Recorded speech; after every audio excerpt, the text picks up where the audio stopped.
Fit, ketemu lagi sama aku Vicky. Di konten kali ini aku banyak yang minta dan banyak juga yang nanya gimana sih caranya dan amalan-amalan apa aja yang aku amalkan. Kok bisa the power of selawatnya itu gara-gara the power of selawatnya banyak yang terwujud, dari the power of hijrah, the power of sedekahnya. Dan di sini aku mau jawab gimana caranya dan tahap-tahap apa aja yang aku jalanin sampai bisa terwujud. Yuk ikutin. Tahap yang pertama yaitu the power of selawat. Sebenarnya aku ngejalanin selawat ini itu dari udah lama banget, gara-gara aku terinspirasi banget, makasih banget waktu itu pagi-pagi jam 5 subuh kalau nggak salah aku nonton Antv, tausiahnya Ustadz Yusuf Mansur. Di situ tuh Ustadz Yusuf Mansur bilang, salawatin aja dulu, mau apa-apa semuanya salawatin aja dulu. Aku jadi terinspirasi dong, karena waktu itu aku kan belum bisa ngapa-ngapain karena kondisinya sakit. Dari kondisi aku sakit itu mau kerja ya susah, dalam kondisi kayak gitu kerja. Terus aku pengen tetap punya pulsa, tetap pengen jajan, tetap pengen ini, tapi nggak mau banyak ngerepotin orang tua dan kakak-kakak aku dan adik-adik aku waktu itu. Jadi ya aku kalau mau apa-apa selalu pakai itu, ikutin the power of sholawat, mau handphone mau apa selalu aku ikutin pakai gitu. Dan alhamdulillah kalau kita emang istiqomah, kita ngelakuinnya benar-benar action langsung, ya alhamdulillah Allah kabulin. Dan amalannya apa sih sholawatnya? Aku cuman simple banget, aku cuman Allahumma sholli ala Muhammad wa ala ali sayyidina Muhammad, itu aja terus. Dulu kan aku belum pakai alat zikir ya, masih biasa aja, cuman aku targetin setiap sholat pakai tangan tuh harus berapa tiap hari, karena pengen ini. Misalnya apa yang pengen aku targetin tuh, misalnya kayaknya mesti 100 sholawat ya, aku awal-awal tuh 100 sholawat, hingga sampai sekarang aku bisa sampai di tahap 4.444 sholawat, itu ya hampir 5.000. Ya itu juga penuh perjuangan dan penuh khusyuan juga, di samping kesibukan yang banyak yang aku kerjain. Dan alat zikir digitalnya itu ngebantu banget. Bagus sih pakai alat zikir digital, atau tasbih itu juga boleh. Pakai tangan apalagi itu pahalanya bakalan dihitung juga kalau kita pakai tangan. Kalau aku biasanya sholawatnya setiap habis sholat itu pakai jari-jari, tapi kalau buat yang aku targetin itu harus aku pakai alat zikir, jadinya aku nggak bingung udah berapa ya, jadi bingung sendiri nanti kan kalau nggak pakai alat zikir, jadi kacau malahan, jadi nggak fokus sholawatnya. Makanya kan aku ada yang aku targetin, aku lebih suka memakai alat zikir, walaupun zikir pakai tangan itu lebih bagus banget. Aku memakai itu kalau aku lebih habis sholat, tapi kalau yang zikir yang aku targetin, aku pribadi enakan pakai yang alat zikir digital. Banyak yang nanya lagi, kapan sih Mbak Vicky lakuin zikir sholawatnya itu? Ya kalau bisa sih setiap helaan nafas kita selalu berzikir kan, karena emang perintahnya kan gitu ya. Kita sebagai tanda rasa syukur kita dikasih nafas, kasih kehidupan yang sekarang. Kalau bisa sih setiap helaan nafas kita selalu berzikir. Tapi aku biasain itu setiap habis sholat juga bisa berzikir. Kalau pakai alat zikir digitalnya kan aku banyak aktivitasnya, nggak mungkin kan pakai tasbih takutnya nyangkut gimana. Jadi pakai alat zikir ya setiap aku ngapain aja aku pencet terus, nggak berasa sampai mau sholat tahajud, sholat malam tuh ternyata udah banyak. Terus ada lagi yang nanya, kalau misalnya cuman segini nggak apa-apa ya Mbak Vicky? Ya nggak apa-apa, bertahap aja, karena hijrah tuh pelan-pelan, nanti kalau lama-lama udah ngerasain tiap hari enaknya berzikir, kan lama-lama dengan sendirinya juga fokus sendiri kok. Ada yang nanya lagi, boleh nggak sih sholawatnya yang lain? Ya boleh, cuman kalau misalnya aku lebih enak, lebih simple pakai sholawat yang itu, Allahumma sholli ala Muhammad wa ala ali sayyidina Muhammad. Boleh nggak sih Mbak Vicky nggak pakai sayyidina? Boleh. Allahumma sholli ala Muhammad wa ala ali Muhammad, boleh. Mau pakai sholawat yang lain, kenapa aku pakainya yang itu? Karena aku sadar akan hadis Nabi yang satu kali kita bersolawat kepada Nabi, Allah solawat kepada kita 10 kali. Jadi aku lebih PW-an pakai yang itu karena solawat kepada Nabi. Jadi teman-teman mau pakai sholawat yang lain juga boleh, mau pakai sholawat yang itu juga nggak apa-apa. Terus ada yang nanya lagi, boleh nggak sih Mbak Vicky kita berzikir atau baca Quran itu kalau kita lagi haid? boleh tetap aja berzikir, karena kan kita nggak megang mushaf. Kecuali kita megang mushaf, megang Al-Qur'annya, itu baru nggak boleh. Tapi kalau misalnya kita lagi haid, kita tetap berzikir ya nggak apa-apa, di dalam hati diucapin juga nggak apa-apa, kan berzikir doang. Kita nggak megang mushaf, juga nggak megang kitab suci Al-Qur'annya kan, jadi nggak apa-apa mau berzikir. Boleh nggak sih Mbak Vicky mengajinya dalam sambil lihat handphone? Kalau aku sih selama ini aku kalau lagi haid ya juga ngajinya lewat handphone, jadi tetap untuk beribadahnya juga nggak berhenti walaupun aku lagi haid. Yang penting kita nggak megang mushafnya. Terus ada yang bilang kayak gini, Mbak Vicky kenapa sih aku udah sholawat udah ribuan kali, udah ratusan lagi, tapi kok nggak terkabul doaku dan hajat aku nih yang aku targetin, kok Mbak Vicky kok bisa cepet banget terkabul ya? Oh ternyata mau mendapatkan sesuatu tuh jangan buru-buru. Ya sekarang gini aja deh, Allah mau lihat keseriusan kita dulu. Kalau kita memang sungguh-sungguh tulus zikirnya karena Allah, ibadahnya karena Allah, nanti bonusnya doa-doa kalian bakalan terkabul. Tapi kalau niat zikirnya itu dari awal dan cuma pengen sesuatu, pengen ini biar terkabul gini-gini, nanti kalau udah sesuatunya terkabul, dikabulin sama Allah, lupa. Jadi Allah kan gimana prasangka hambanya ya. Jadi Allah mau lihat dulu nih, mana umat-umatku yang benar-benar istiqomah, fokus hijrahnya, zikirnya karena dia. Nah bonusnya nanti baru doa-doa kalian dikabulin sama Allah. Jadi kalau ada teman-teman yang udah zikir ratusan kali, ribuan kali, tapi hajatnya belum terkabul, jangan patah semangat. Bukannya nggak terkabul, tapi belum terkabul karena Allah masih tahannya apa? Mungkin ibadahnya belum fokus, zikirnya belum istiqomah, belum tulus karena Allah. Terus mungkin ada sholat 5 waktunya masih bolong-bolong, apa hari-hariannya masih suka ghibah dan lain masih. Jadi kita tuh introspeksi ke diri kita sendiri, kenapa nih doa-doa kita atau hajat-hajat kita belum terkabul. Introspeksi diri ke diri kita sendiri, muhasabah diri, self reminder. Nanti kalau misalnya kita dengan banyak zikirnya, positif thinkingnya gini aja, kita banyak zikirnya dulu untuk ademin hati kita dulu, bersihin hati kita dulu. Nanti kalau misalnya hati kita udah adem, kitanya udah kayak terbiasa berzikir, lama-lama juga Allah ngeliat, wah ini orang fokus nih, ini orang istiqomah nih, nanti bonusnya Allah kabulin doa-doa kita. Dan jangan terfokus sama satu titik, rajin zikir nih jadi doa-doa kita langsung terkabul, apa yang kita targetin langsung dikabul sama Allah. Jangan fokus ke zikirnya aja, masih banyak ibadah-ibadah lainnya yang harus kalian lakuin.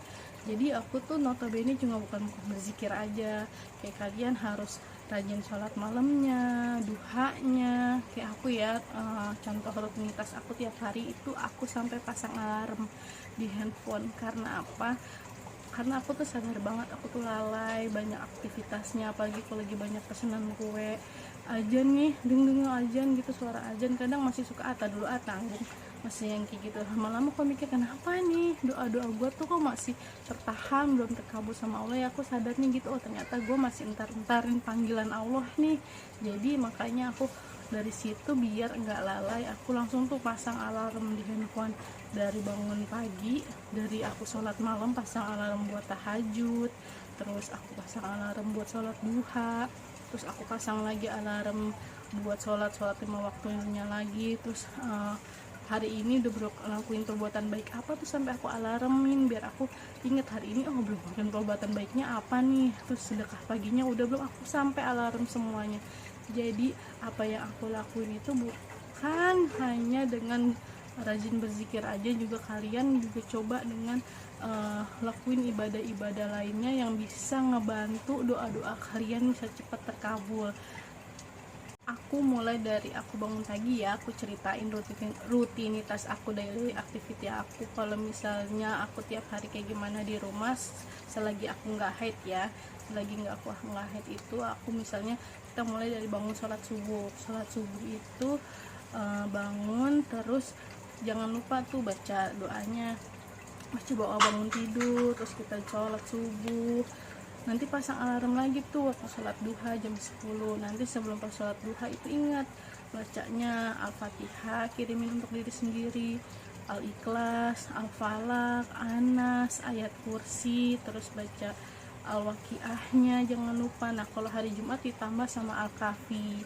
Terus malamnya mau tidur yang lupa baca al-muluk sama doa-doa pendek lainnya yang buat perlindungan, buat lain-lain, doa-doa yang bisa membuat kalian jauh lebih dekat sama Allah. Terus jangan lupa one day one juice-nya, sedekah paginya, itu rutinitas harus dilakuin. Itu aku sampai pasang alarm di handphone, nanti aku tunjukin ya.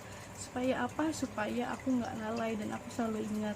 Kayak misalnya ada program Jumat Berkah tuh tiap Jumatnya, aku dari hari Rabunya udah pasang alarm untuk baca donasi ke donatur biar nggak lupa. Dan hari Jumatnya itu paginya selalu bikin alarm lagi untuk pemberian donasi, jadi biar on time gitu, tepat waktu. Karena Jumat waktunya pendek, Abi juga sholat Jumat, aku ngelakuinnya berdua doang.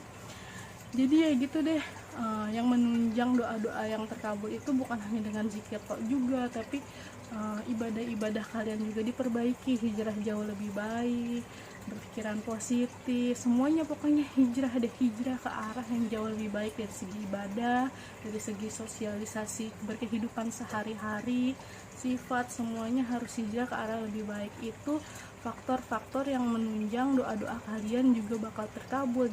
Jadi bukan dengan hanya berzikir tok doang.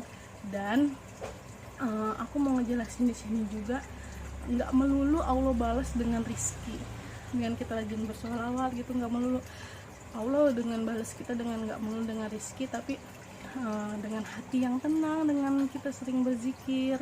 Terus misalnya rumah tangga jadi lebih harmonis. Bentar, Anet bangun. Terus banyak aja lagi nih yang nanya, Mbak Vicky kok bisa sih sempat dalam kesibukannya terus bisa berzikir, terus bisa banyak yang terkabul. Sebenarnya kalau mau dibilang nggak sempet ya nggak sempet ya, jadi harus disempet-sempetin. Jadi karena kenapa?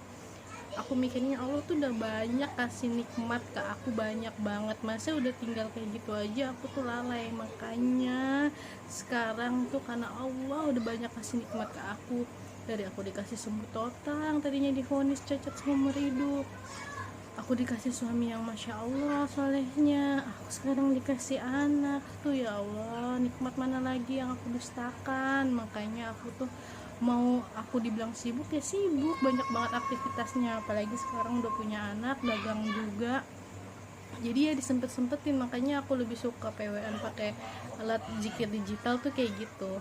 Maaf ya teman-teman kalau banyak suara anak-anak kecil, karena di luar banyak banget anak-anak kecil yang lagi pada main ya gitu. Jadi kalau misalnya itu harus disempet-sempetin, kayak misalnya sambil ngapa-ngapain juga harus tetap disempet-sempetin ya. Kalau misalnya ibu-ibu sempetnya pas lagi habis sholat ya nggak apa-apa, habis sholat. Jadi Allah tuh maha fleksibel, yang penting kita masih tetap melakukan hal-hal yang baik di jalan Allah, di tracknya Allah. Allah juga maha melihat, Allah tahu prasangka hamba-hambanya, jadi tetap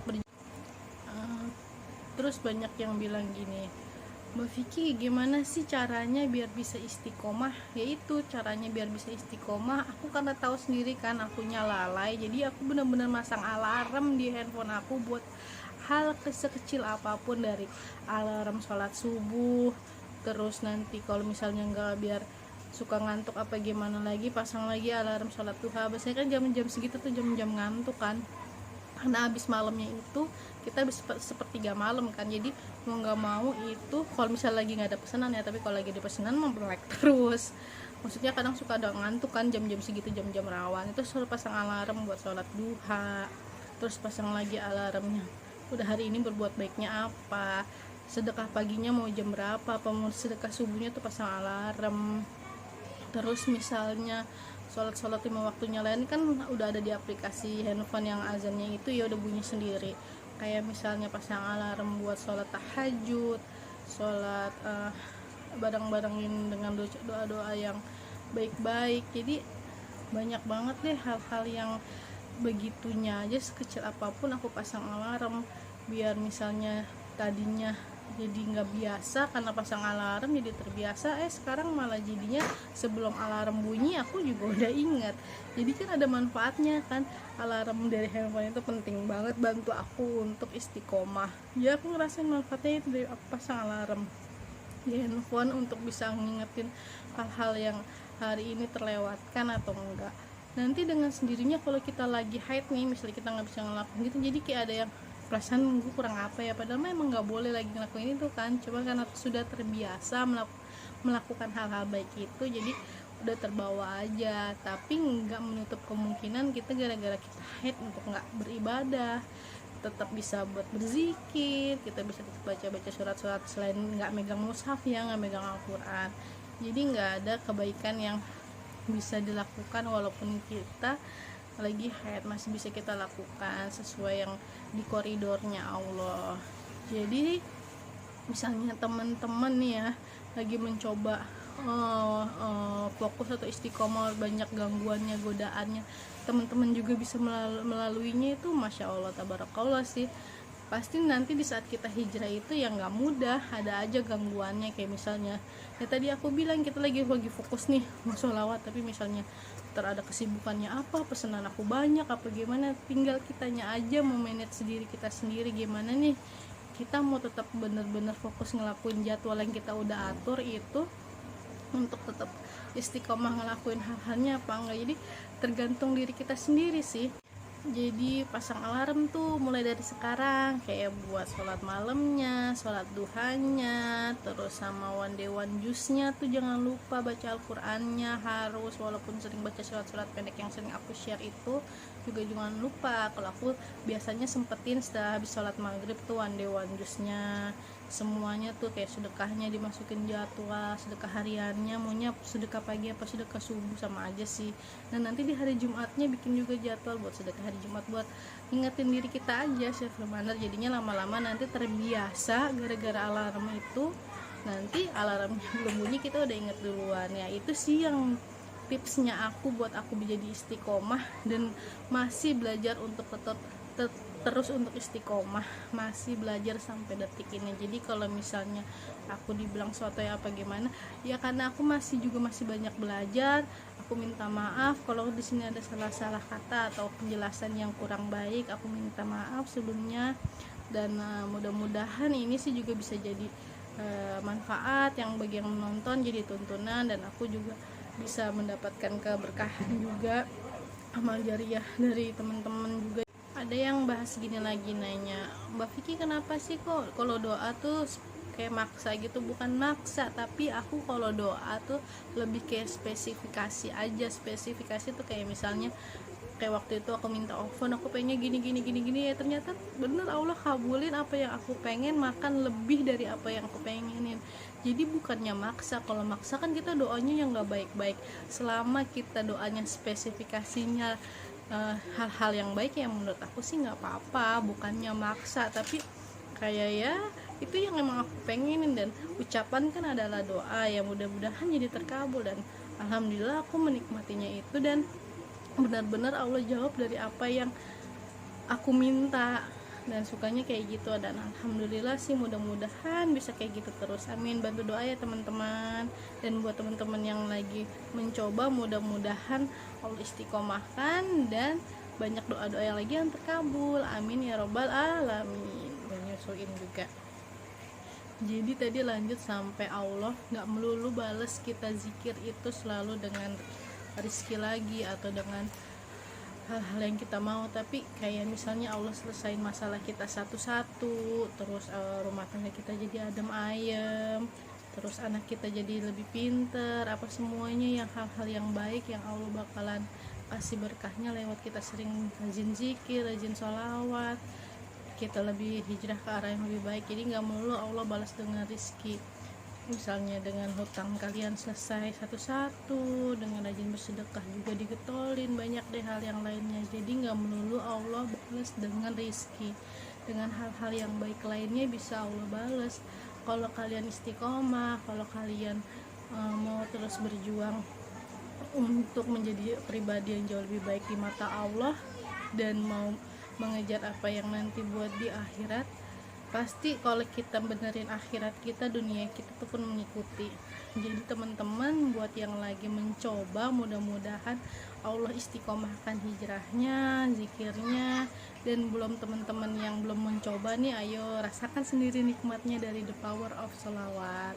Sekian dari aku, video tanya jawab juga bisa dibilang kayak gitu, Q&A, atau gimana aku ngejelasinnya misalnya belum paham atau belum jelas aku minta maaf, tapi sekiranya itu yang aku lakukan di hidup aku, yang aku jalanin. Jadi buat teman-teman yang mau mencoba silahkan, mudah-mudahan bermanfaat dari cerita yang aku share ini. Sekian dari aku, sampai ketemu lagi di cerita berikutnya. Jangan lupa di like, comment, share, and subscribe ya. Assalamualaikum.